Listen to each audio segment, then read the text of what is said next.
So I was going to do a green wizardry for you for this evening, but it's raining cats and dogs out there.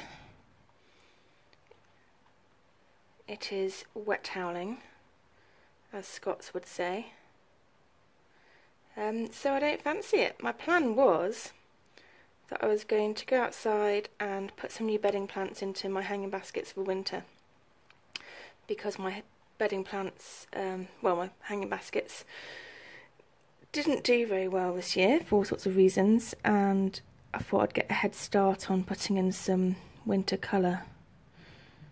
Why I'm talking about winter when we're still technically in the summer holidays and it's still August, I've no idea. I feel like summer's just escaped us now.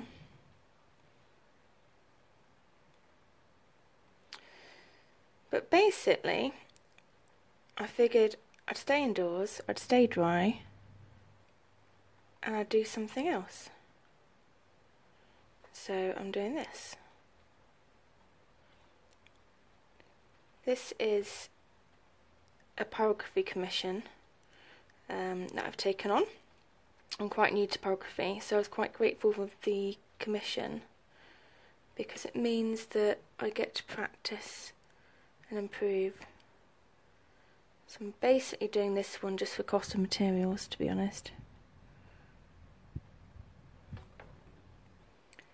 This is a green man.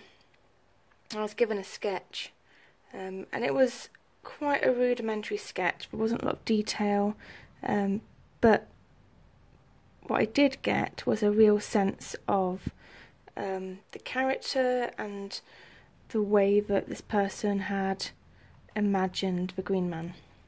Because I think we're probably all familiar with Green Man, but he can be characterised in different ways. And I think different ways that people draw or sculpt or even create a Green Man out of leaves, Andy Goldsworthy style, in the woods can kind of reflect different aspects of that character, that personality. And I really like the character that I could see coming through in the rudimentary brief sketch that I was given. But because the brief was quite basic and rough and ready, it was quite nice because it's given me the opportunity to take it a bit further and put a bit of my own artistic license on it, rather than having to stick too much to something that's very rigid.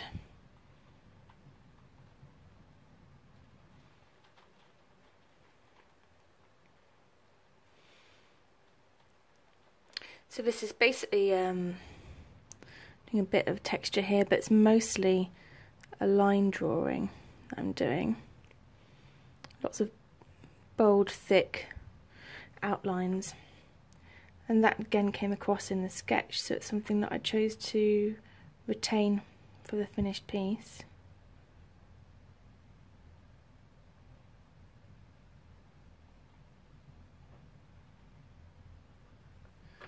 I think in the future I might work on some pieces with a lot more sort of shading and natural light and shadow, rather than having a hard line kind of marking out all the shapes.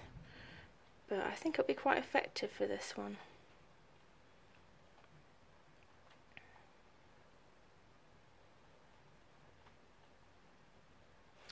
So I'm burning it onto a block of ash, and I thought when I was choosing the wood for it, I did my research, and I thought that I was choosing something that is good to burn on for pyrography, and technically it is. And technically it isn't, as I've learnt from more experienced pyrographers.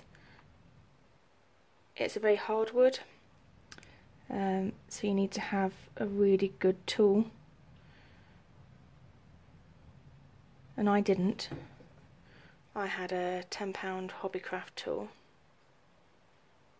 which had been fine. Just cleaning it here. For my first piece, but as soon as I tried to work on ash, Oh my gosh, could not burn, couldn't do it. It was like I was having to dig into the wood instead. Whereas here, I don't know if it shows on the camera, but I'm being quite light touch with it. So that's good.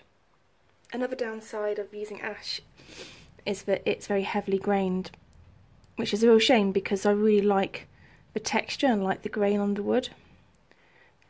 But from a pyrographer's point of view, it's really difficult because you've got this shifting hard, soft underneath your pen nib all the time. So what you find yourself having to do is try and predict when it's going to go hard and soft, which you can do from the light and dark of the wood to an extent, and just brush the pen nib, the hot nib, over the surface so that it doesn't get caught, because what happens is it sort of ends up digging into the soft wood and it stays there for a fraction of a second.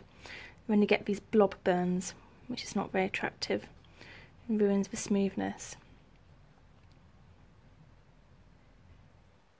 See how quickly that section there just took, a little bit of smoke came up.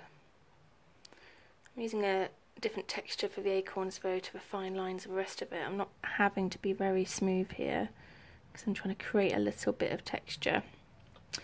But elsewhere, when I've been doing the line work, the aim of the game has been to try and keep it nice and smooth.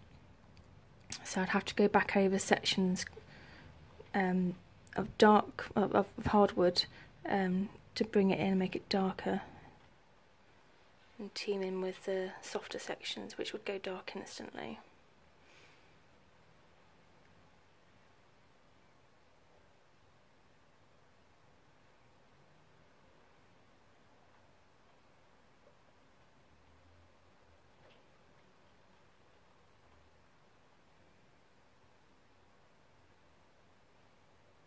There we go, a bit more texture.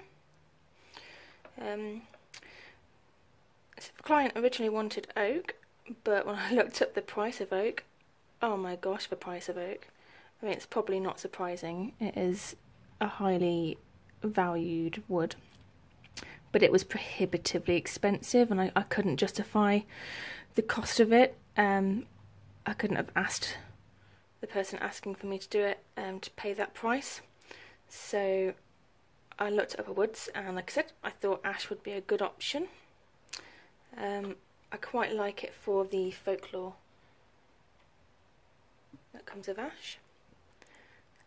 There's a lot of folklore with all of our trees in the UK, but I believe that this one was often used for burning, and I think that was burnt probably to bring good fortune.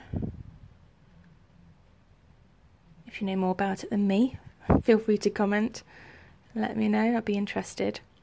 But it was a wood that was burnt historically for magical purposes. And I thought that was quite fitting, because I believe the person who this will eventually belong to is a pagan, possibly a witch. And I don't know the person myself, it's a gift to them from somebody else. And the fact that it's a green man as well, you've got that nature, spirit element to it. I kind of thought I couldn't just give up on having a wood that was meaningful, you know, just for a cheaper option. So, although it is a bit tricky, I'm still pleased that I've got the ash to work with.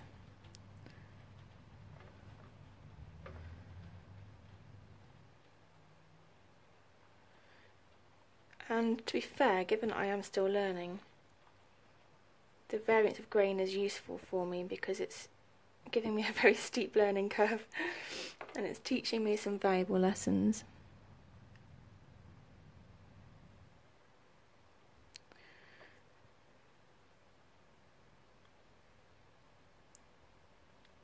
So there you go. I think that's probably about 10 minutes of me just chatting away, slowly but surely, working this picture into the wood. Hope it was relaxing, informative maybe. I need to look up my folklore a bit more for trees, clearly. And perhaps just gives you a bit more of an understanding of a little craft.